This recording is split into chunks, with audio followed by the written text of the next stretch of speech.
Good morning. Andrew Benioff with Llenrock.com and the Llenrock blog, here with Tim Wilmott, the President and CEO of Penn National Gaming. Tim, thanks for joining us. My pleasure, Andrew.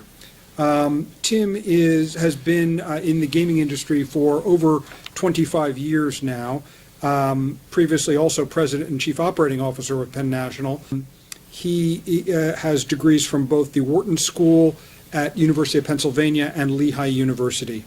And we're going to talk a little bit about gaming today. So, Tim, tell me a little bit about what unique needs and considerations set gaming real estate apart from other property types.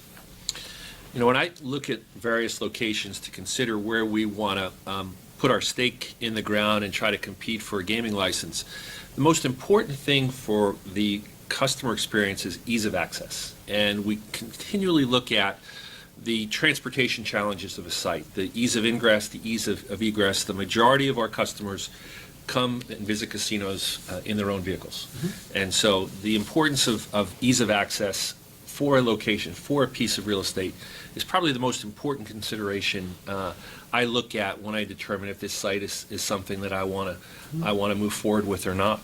Okay, good. And when it comes to investment or operations, how is a casino property different from other types of real estate? I mean, how when you're looking at an investment, how do you look at it as opposed to just if you were looking at a retail center, for example, or something?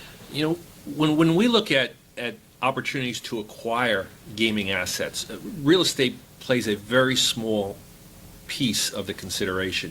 You're typically buying cash flows, and that's all embedded in the value of the license. And you know, the real estate, with very few exceptions, if we're taking some risk on a venture, we'll look at the appraisal value of the real estate to say, well, if this thing goes completely bad, what can I sell the land for? What is it worth? But that's the only time we look at the value of the real estate in considering whether we want to make an acquisition or not. It's typically, you know, what's the competitive environment in the casino marketplace?